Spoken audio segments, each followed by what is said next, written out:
If b plus c minus a over a, c plus a minus b over b, a plus b minus c over c are in AP, then prove that 1 over a, 1 over b, and 1 over c are also in AP.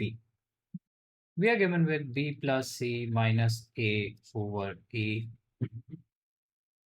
c plus a minus b over b, and a plus b minus c over c. They are in AP.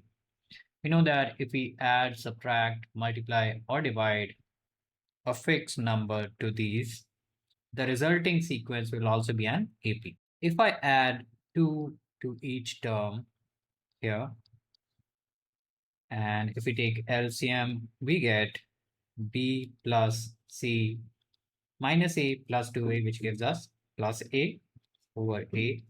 Similarly, the second term will change to c plus a plus b over b, and the third term will change to a plus b plus c over c. Here we observe that the numerator of all these terms is a plus b plus c. So if we divide throughout by a plus b plus c, the resultant sequence will also be an AP.